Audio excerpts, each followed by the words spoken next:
Hello, welcome to সহজি study. আজকে আবারও ইবিএস এর কিছু গুরুত্বপূর্ণ তথ্য নিয়ে আসলাম এবং এগুলি প্রাইমারি টেটের জন্য খুবই গুরুত্বপূর্ণ। এটা ইবিএস এর 15 নম্বর ক্লাস। এর আগে 14টি ক্লাস হয়ে গিয়েছে। যারা সেই ক্লাসগুলি দেখোনি তারা আমাদের চ্যানেলে প্লেলিস্ট করা আছে, তারা অবশ্যই সেই ক্লাসগুলি দেখে নিও এবং আজকের ক্লাসটি তোমরা সবাই কন্টিনিউ করতে থাকো।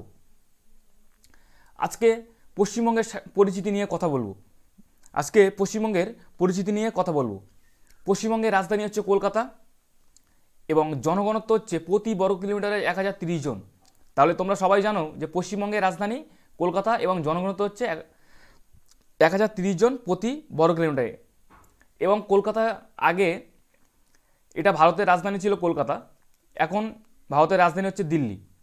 এবং আগে কলকাতা ছিল ভারতের রাজধানী, এখন সেটা দিল্লি। এবং দিল্লির পুরনো নাম হচ্ছে কী ছিল তাহলে? দিল্লির পুরনো নাম হচ্ছে ইন্দ্রপ্রস্থ। জেলার সংখ্যা কটি? যে পশ্চিমবঙ্গের জেলার সংখ্যা হচ্ছে 23টি এবং 5টি প্রশাসনিক বিভাগ আছে। সেগুলি কি কি? সেগুলি হচ্ছে প্রেসিডেন্সি বিভাগ, বর্ধমান বিভাগ, মালদা বিভাগ, জলপাইগুড়ি বিভাগ ও মেদিনীপুর বিভাগ। তাহলে রাজধানী হচ্ছে কি, কোন পশ্চিমবঙ্গের রাজধানী কলকাতা, জনঘনত্ব হচ্ছে প্রতি বর্গ কিলোমিটার হচ্ছে 1030 জন এবং জেলার সংখ্যা 23টি, প্রশাসনিক বিভাগ হচ্ছে 5টি। সেগুলি কি কি? সেগুলি হচ্ছে প্রেসিডেন্সি বিভাগ, বর্ধমান বিভাগ, মালদা বিভাগ, জলপাইগুড়ি বিভাগ ও মেদিনীপুর বিভাগ।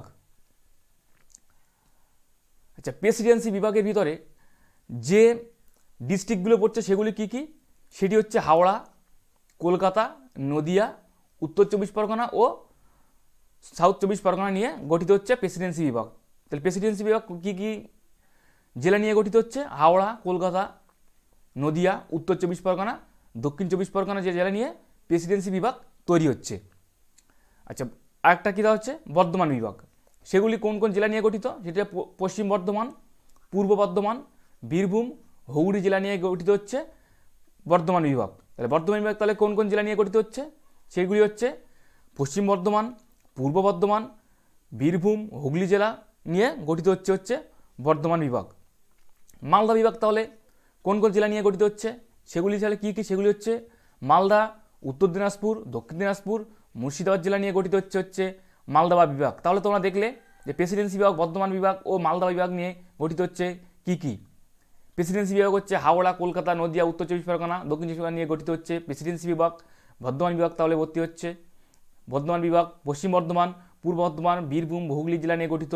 এবং মালদা বিভাগ হচ্ছে মালদা, উত্তর দিনাজপুর, দক্ষিণ দিনাজপুর, মুর্শিদাবাদ নিয়ে গঠিত হচ্ছে মালদা বিভাগ। এবং এছাড়াও মেদিনীপুর বিভাগ যেটি হচ্ছে বাঁকুড়া, ঝাড়গ্রাম, পুরুলিয়া, পূর্ব মেদিনীপুর ও পশ্চিম মেদিনীপুর জেলা নিয়ে গঠিত হচ্ছে মেদিনীপুর বিভাগ। তাহলে মেদিনীপুর বিভাগ কোন কোন জেলা নিয়ে গঠিত হচ্ছে? বাঁকুড়া, ঝাড়গ্রাম, পুরুলিয়া, পূর্ব মেদিনীপুর ও পশ্চিম মেদিনীপুর জেলা নিয়ে গঠিত হচ্ছে মেদিনীপুর বিভাগ। জলপাইগুড়ি বিভাগ জলপাইগুড়ি, আলিপুরদুয়ার, কোচবিহার, কালিম্পং ও দার্জিলিং জেলা নিয়ে গঠিত হচ্ছে কালিম্পং এই জলপাইগুড়ি বিভাগ। তাহলে জলপাইগুড়ি কোন কোন জেলা নিয়ে গঠিত হচ্ছে? যেটি হচ্ছে জলপাইগুড়ি, আলিপুরদুয়ার, কোচবিহার ও কালিম্পং ও দার্জিলিং জেলা নিয়ে গঠিত হচ্ছে জলপাইগুড়ি বিভাগ। এই ছিল আমাদের 5টি প্রশাসনিক বিভাগ এবং 5টি প্রশাসনিক বিভাগে 23টি জেলাকে ভাগ করে 5টি প্রশাসনিক বিভাগ তৈরি হয়েছে। নেক্সট, পশ্চিমবঙ্গে আয়তনে সবথেকে বড় জেলা কোনটি? তাহলে পশ্চিমবঙ্গে আয়তনে তাহলে সবচেয়ে বড় জেলা তাহলে কোনটি? সেটি হচ্ছে দক্ষিণ 24 পরগনা। তাহলে পশ্চিমবঙ্গের সবচেয়ে বড় জেলা হচ্ছে দক্ষিণ 24 পরগনা। পশ্চিমবঙ্গের কোন জেলায় জনসংখ্যা সবচেয়ে বেশি? সেটি হচ্ছে উত্তর 24 পরগনায়। তাহলে তোমরা দেখলে যে পশ্চিমবঙ্গে কোন জেলা আয়তনে সবথেকে বড়? সেটি হচ্ছে দক্ষিণ 24 পরগনা। এবং পশ্চিমবঙ্গের জনসংখ্যা বেশি কোন জেলাতে? সেটি হচ্ছে উত্তর 24 পরগনা। উত্তর 24 পরগনাতে সবচেয়ে জনসংখ্যা বেশি। পশ্চিমবঙ্গের কোন জেলায় জনঘনত্ব সবচেয়ে বেশি? বলছি পশ্চিমবঙ্গে কোন জেলায় জনঘনত্ব সবচেয়ে বেশি? সেটি হচ্ছে কলকাতা। কলকাতাতে সবচেয়ে জনঘনত্ব বেশি। পশ্চিমবঙ্গের প্রধান নদী সেটি হচ্ছে গঙ্গা। তাহলে পশ্চিমবঙ্গের প্রধান নদী তাহলে কি? পশ্চিমবঙ্গের প্রধান নদী হচ্ছে গঙ্গা। আচ্ছা, যেখানে দামোদর মিশেছে সেই নদীর নাম কি? বলছে যেখানে দামোদর মিশেছে সেই নদীর নাম কি? সেটি হচ্ছে হুগলি নদী। গরুমরা জঙ্গলের মধ্য দিয়ে প্রবাহিত হয়েছে কি? সেটি হচ্ছে জলঢাকা। গরুমরা জঙ্গলের মধ্য দিয়ে প্রবাহিত হয়েছে সেটি কি? সেটি হচ্ছে জলঢাকা। পশ্চিমবঙ্গের উত্তরবাহী নদী সেগুলি কী কী? সেগুলি হচ্ছে তিস্তা, জলঢাকা, মহানন্দা, তোরসা, রায়ডাক, সংকোশ, কালজানি ও আয়ত্রী। তাহলে পশ্চিমবঙ্গের উত্তরবাহী নদীগুলি কী কী? তিস্তা, জলঢাকা, মহানন্দা, তোরসা, রায়ডাক, সংকোশ, কালজানি ও আয়ত্রী। তাহলে তোমরা দেখলে যে পশ্চিমবঙ্গের কোন জেলার জনসংখ্যা তাহলে বেশি? সে উত্তর 24 পরগনা। পশ্চিমবঙ্গের আয়তনের দিক থেকে সবচেয়ে বড় জেলা হচ্ছে সাউথ 24 পরগনা, এবং জনঘনত্ব হচ্ছে বেশি হচ্ছে সেটি হচ্ছে কলকাতা। এবং এখানেও একটু মনে রাখবে যে জনঘনত্ব সবচেয়ে কম সেটি হচ্ছে কালিম্পং। জনঘনত্ব কম কিসে? সেটি হচ্ছে কালিম্পং।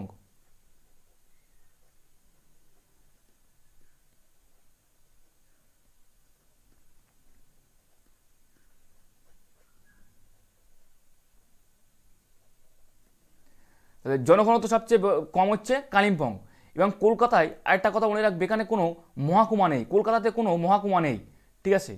পশ্চিমবঙ্গের তাহলে প্রধান নদী কি? গঙ্গা। পশ্চিমবঙ্গের তাহলে প্রধান নদী কি? গঙ্গা।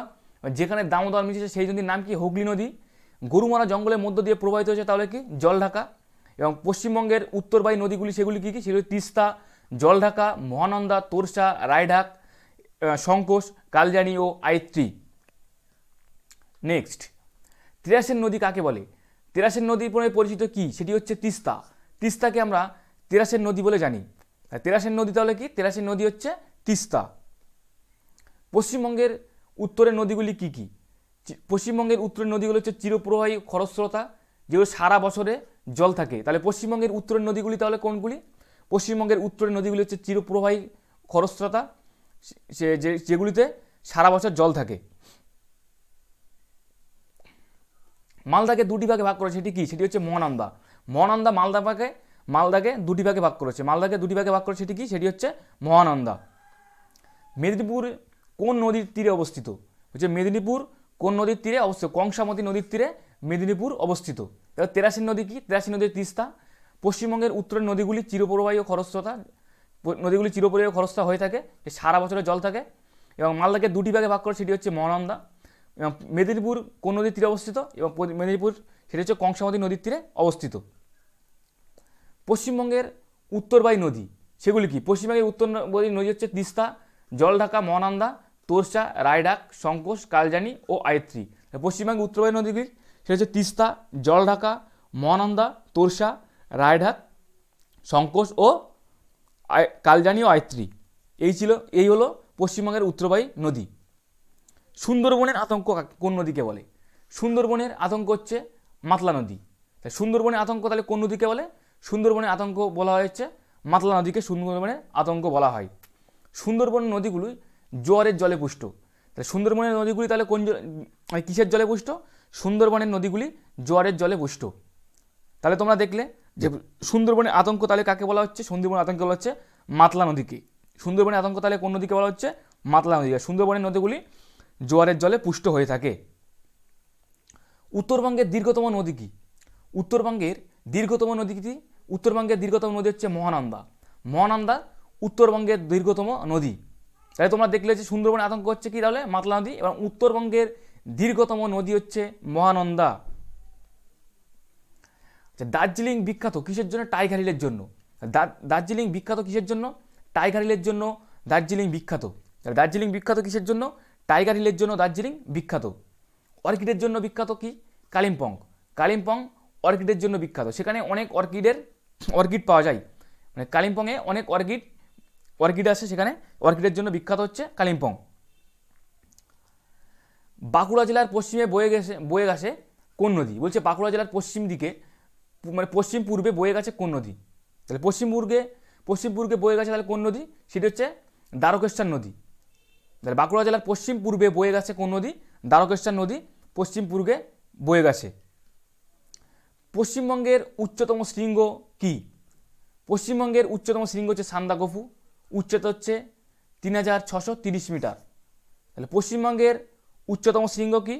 পশ্চিমবঙ্গের উচ্চতম শৃঙ্গ হচ্ছে সান্দাকফু, যার উচ্চতা হচ্ছে 3630 মিটার।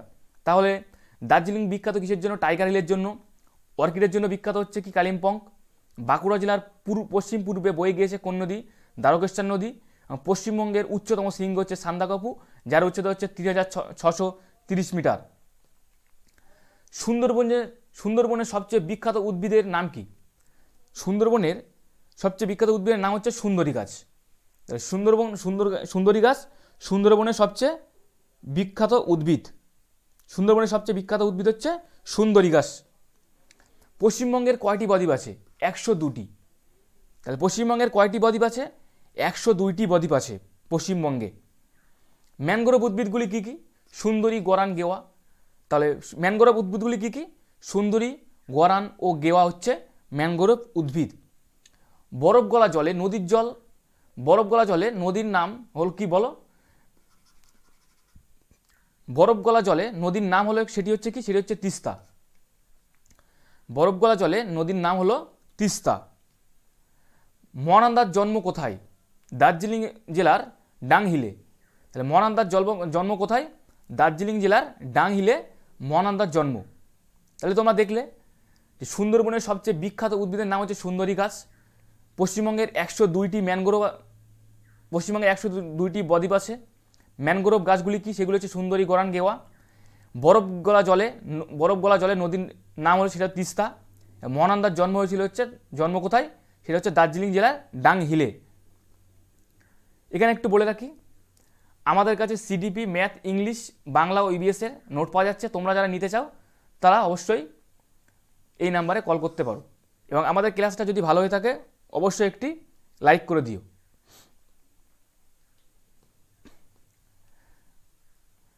বক্সা জয়ন্তী পাহাড় কোথায় অবস্থিত?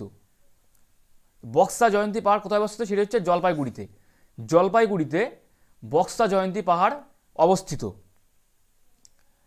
ব্রিটিশরা বক্সার দুর্গ কখন দখল করে? বলছে ব্রিটিশরা বক্সার দুর্গ কখন দখল করে? 1860 সালে। 1860 সালে ব্রিটিশরা বক্সার দুর্গ দখল করে। কংসাবতী ও কেলেঘাই নদীর মিলিত প্রবাহের নাম হচ্ছে হলদি নদী। তাই হলদি নদী কোন কোন নদীর মিলিত প্রবাহের নাম? কংসাবতী ও কেলেঘাই নদীর মিলিত প্রবাহের নাম হচ্ছে হলদি নদী। কোপাই ও বক্রেশ্বর নদীর মিলিত প্রবাহের নাম কি? কুলা। তাহলে কোপাই ও বক্রেশ্বর নদীর মিলিত প্রবাহের নাম কি? কুলা। তাহলে কুলা কোন কোন নদীর মিলিত প্রবাহের নাম? সেটা হচ্ছে কোপাই ও বক্রেশ্বর। কোপাই ও বক্রেশ্বরের নদীর মিলিত প্রবাহের নাম হচ্ছে কুলা। এবং এগুলি প্রাইমারি টেটের জন্য খুবই গুরুত্বপূর্ণ এবং এই ইবিএসের প্রশ্ন উত্তরগুলি খুবই ইম্পর্টেন্ট, এক্সামে আসার মতো সবগুলি প্রশ্ন। 23শে সেপ্টেম্বর দিনটিকে জলবিষুব বলা হয়। তাহলে 23শে সেপ্টেম্বর দিনটিকে কি বলা হয়? জলবিষুব বলা হয়। 21শে মার্চ দিনটিকে মহাবিষুব বলা হয়। তাহলে তোমরা দেখলে 23শে সেপ্টেম্বর দিনটিকে জলবিষুব বলা হয় এবং 21শে মার্চ দিনটিকে মহাবিষুব বলা হয়। তাহলে কোন দিনটিকে বলা হয় মহাবিষুব? 21শে মার্চ দিনটিকে মহাবিষুব বলা হয়। এবং এই দিনে পৃথিবীর সর্বত্র দিন রাত্রি সমান থাকে এবং এই দিনে পৃথিবীর সর্বত্র দিন রাত্রি সমান থাকে। 21শে জুন কর্কট সংক্রান্তি রেখা। তাহলে 21শে জুন কি? 21শে জুন হচ্ছে কর্কট সংক্রান্তি রেখা। 22শে ডিসেম্বর হচ্ছে মকর সংক্রান্তি রেখা। তাহলে মকর সংক্রান্তি রেখা কবে? 22শে ডিসেম্বর। 22শে ডিসেম্বর মকর সংক্রান্তি রেখা।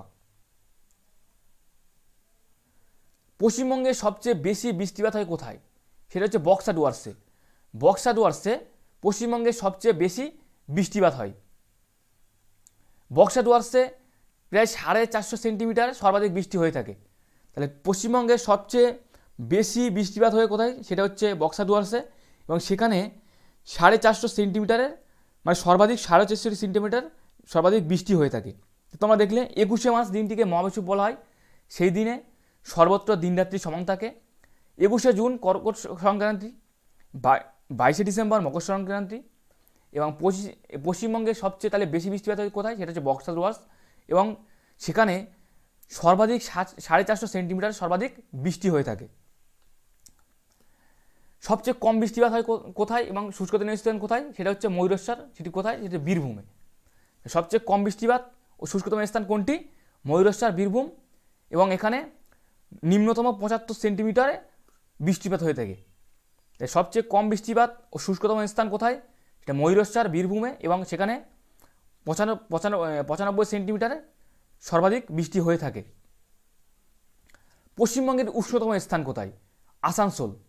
আসানসোল হচ্ছে পশ্চিমবঙ্গের উষ্ণতম স্থান। তাহলে পশ্চিমবঙ্গের উষ্ণতম স্থান তাহলে কোথায়? সেটি হচ্ছে আসানসোল। আসানসোল হচ্ছে পশ্চিমবঙ্গের উষ্ণতম স্থান। সেখানে 45 ডিগ্রি সর্বাধিক তাপমাত্রা হয়ে থাকে। 45 ডিগ্রি সেখানে সর্বাধিক তাপমাত্রা হয়ে থাকে।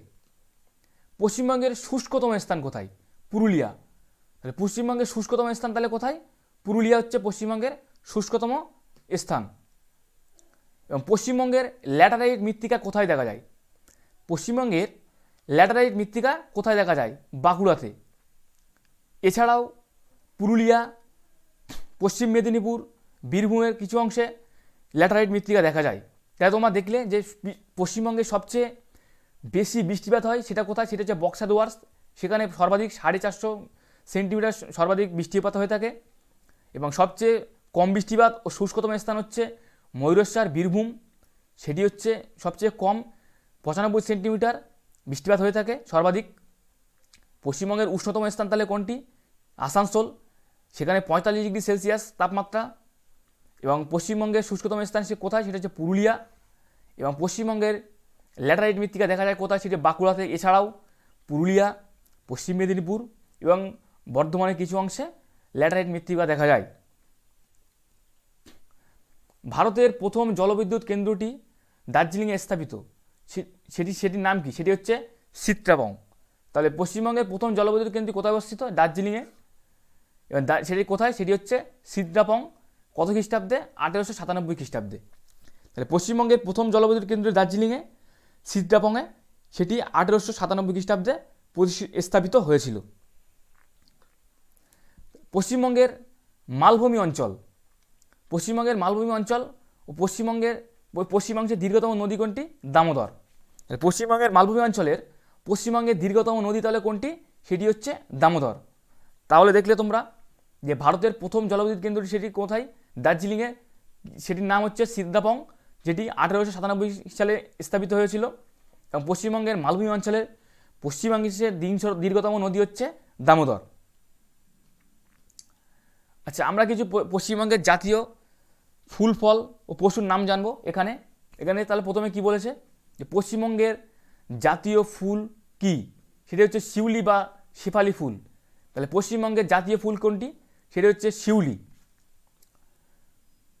পশ্চিমবঙ্গের জাতীয় পশুর নাম কি? ফিশিং ক্যাট বা মেছো বিড়াল। তাহলে পশ্চিমবঙ্গের জাতীয় পশুর নাম কি? ফিশিং ক্যাট বা মেছো বিড়াল হচ্ছে পশ্চিমবঙ্গের জাতীয় পশু। পশ্চিমবঙ্গের জাতীয় মাছের নাম কি? রুই। পশ্চিমবঙ্গের জাতীয় মাছের নাম কি? পশ্চিমবঙ্গের জাতীয় মাছের নাম হচ্ছে রুই। পশ্চিমবঙ্গের জাতীয় গাছ কি? পশ্চিমবঙ্গের জাতীয় গাছ হচ্ছে ছাতিম। তাহলে পশ্চিমবঙ্গের জাতীয় গাছের নাম কি? ছাতিম হচ্ছে পশ্চিমবঙ্গের জাতীয় গাছ। তাহলে পশ্চিমবঙ্গের জাতীয় ফুল কি? এটা শিউলি। পশ্চিমবঙ্গের জাতীয় পশু হচ্ছে ফিশিং ক্যাট বা মেছো বিড়াল। পশ্চিমবঙ্গের জাতীয় মাছ হচ্ছে রুই মাছ। এবং পশ্চিমবঙ্গের জাতীয় গাছ হচ্ছে ছাতিম। এছাড়াও পশ্চিমবঙ্গের জাতীয় খেলার নাম হচ্ছে ফুটবল। তাহলে পশ্চিমবঙ্গের জাতীয় খেলার নাম হচ্ছে কি? ফুটবল। ফুটবল হচ্ছে পশ্চিমবঙ্গের জাতীয় খেলা। পশ্চিমবঙ্গের জাতীয় পাখি কি হচ্ছে? সাদাবুক মাছরাঙা। পশ্চিমবঙ্গের জাতীয় পাখি কি? সাদাবুক মাছরাঙা। পশ্চিমবঙ্গের জাতীয় ফল নাম কি? পশ্চিমবঙ্গের জাতীয় ফলের নাম হচ্ছে আম। তাহলে পশ্চিমবঙ্গের জাতীয় ফলের নাম কি? পশ্চিমবঙ্গের জাতীয় ফলের নাম হচ্ছে আম। পশ্চিমবঙ্গের জাতীয় খেলার নাম ফুটবল। পশ্চিমবঙ্গের জাতীয় পাখি হচ্ছে সাদাবুক মাছরাঙা। পশ্চিমবঙ্গের জাতীয় ফলের নাম হচ্ছে আম। এছাড়াও আমরা ভারতের জাতীয় পশু, ফল সম্পর্কে জেনে নেব। ভারতের জাতীয় পশু কি? পশ্চিমবঙ্গের জাতীয় পশু হচ্ছে বাঘ, যে রয়্যাল বেঙ্গল টাইগার। তাহলে পশ্চিমবঙ্গের জাতীয় পশুর নাম কি? বাঘ। ভারতের জাতীয় পশু হচ্ছে বাঘ। ভারতের জাতীয় ফুল কি? পদ্ম। তাহলে ভারতের জাতীয় ফুল পদ্ম। ভারতের জাতীয় বৃক্ষ কি? ভারতের জাতীয় বৃক্ষ হচ্ছে বট। তাহলে বট হচ্ছে ভারতের জাতীয় বৃক্ষ। ভারতের জাতীয় পাখি ময়ূর।